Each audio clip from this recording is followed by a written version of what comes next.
kata perintah. Baik, hari ini Muallim hendak menerangkan kepada anak-anak bagaimana kita hendak menggunakan kata perintah yang betul dan sesuai. Anak-anak mungkin selalu mendengar muallim dan muallimah bercakap seperti ini: jangan, minta, tolong, sila dan harap. Akan tetapi, kita tidak mengetahui apa yang muallim dan muallimah hendak sampaikan. Sebagai contohnya, Muallimah Miftah. Beliau selalu bercakap, jangan berlari di dalam kelas. Muallimah Miftah juga ada bercakap, jangan berbuat bising di dalam kelas. Kesimpulannya, Muallimah Miftah melarang semua murid berlari dan berbuat bising di dalam kelas. Justeru itu, Muallimah Miftah akan menggunakan kata perintah jangan untuk membina ayat larangan.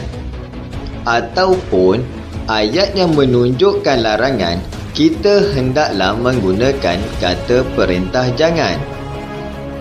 Seterusnya, Muallim Iqbal selalu bercakap sila beratur di luar kelas. Beliau juga selalu berkata sila duduk diam-diam di dalam kelas. Kesimpulannya, Muallim Iqbal, beliau minta dengan hormat supaya murid-murid dapat beratur dan duduk diam-diam di dalam kelas. Justeru itu, Muallim Iqbal akan menggunakan kata perintah sila untuk membina ayat minta dengan hormat supaya melakukan sesuatu perkara. Ataupun ayat yang menunjukkan seperti minta dengan hormat supaya melakukan sesuatu perkara, kita hendaklah menggunakan kata perintah sila. Adakah kamu perasan bahawa Madam Sakinah selalu mengingatkan murid-murid dengan berkata, aulad dan banat, jemput datang ke sekolah pada hari Sabtu bagi mengikuti program bergotong royong membersihkan kelas. Muallim Irfan juga ada berkata, jemput makan makanan yang disediakan oleh Ibu Humairah sempena sambutan hari lahir yang ke-7 di dalam kelas. Kesimpulannya, Madam Sakinah dan Muallim Irfan, mereka mengajak murid datang ke sekolah pada hari Sabtu dan makan makanan yang disediakan oleh Ibu Humairah. Justeru itu, mereka akan menggunakan kata perintah jemput untuk membina ayat mengajak. Ataupun ayat yang menunjukkan seperti mengajak, kita hendaklah menggunakan kata perintah jemput. Adakah kamu perasan muallim dan muallimah akan berkata sedemikian, iaitu aulad dan banat, tolong bersihkan kelas sebelum kita mulakan pembelajaran apabila guru masuk ke dalam kelas. Sebelum pulang juga, muallim dan muallimah ada berkata, tolong tutup tingkap dan suis kipas sebelum keluar dari kelas.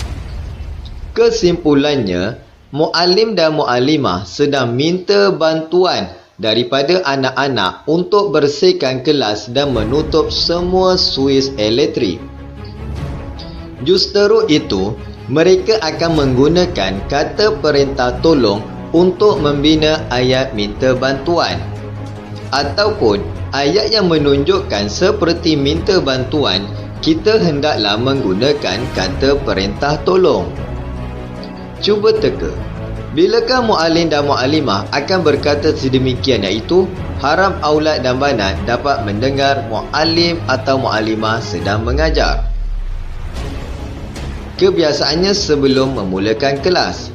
Pada akhir kelas, muallim dan muallimah akan berkata, harap anak-anak dapat melengkapkan latihan yang diberikan oleh cikgu di rumah nanti. Kesimpulannya, muallim dan muallimah sedang minta perkara itu terjadi kepada anak-anak supaya mendengar semasa guru sedang mengajar. Justeru itu, mereka akan menggunakan kata perintah harap untuk membina ayat minta perkara itu terjadi. Ataupun ayat yang menunjukkan minta perkara itu terjadi, kita hendaklah menggunakan kata perintah harap.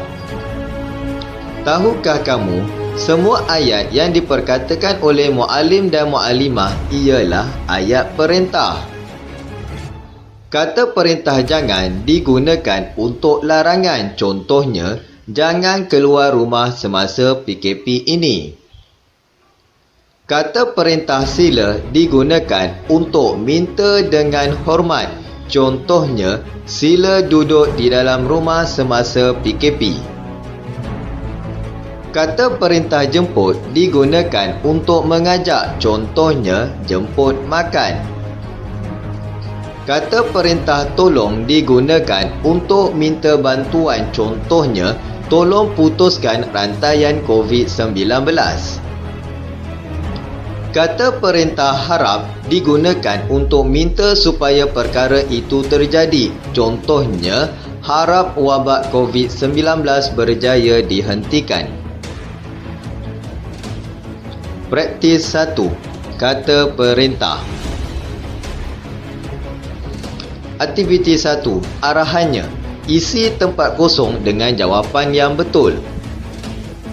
Kata perintah yang diberi ialah kata perintah jangan, kata perintah sila, kata perintah jemput, kata perintah tolong. Untuk menyelesaikan aktiviti seperti ini, anak-anak hendaklah membaca dahulu soalan. Sebagai contohnya, soalan yang pertama, bermain dengan api. Ayat ini menunjukkan larangan. Apabila ayat yang menunjukkan larangan, kita hendaklah menggunakan kata perintah jangan. Jangan bermain dengan api. Soalan nombor 2, buang sampah merata-rata. Ayat ini menunjukkan larangan. Apabila ayat yang menunjukkan larangan, kita hendaklah menggunakan kata perintah jangan. Jangan buang sampah merata-rata. Soalan nombor 3. Datang ke rumah saya pada hari Sabtu ini. Ayat ini menunjukkan mengajak. Ayat yang menunjukkan mengajak, kita hendaklah menggunakan kata perintah jemput. Jemput datang ke rumah saya pada hari Sabtu ini. Soalan nombor 4. Simpan buku-buku yang diambil di tempat yang asal. Ayat ini menunjukkan minta bantuan. Ayat yang menunjukkan minta bantuan, kita hendaklah menggunakan kata perintah tolong. Tolong simpan buku-buku yang diambil di tempat yang asal. Soalan nombor 5. Buka kasut anda. Ayat ini menunjukkan minta dengan hormat. Ayat yang menunjukkan minta dengan hormat, kita hendaklah menggunakan kata perintah sila. Sila buka kasut anda.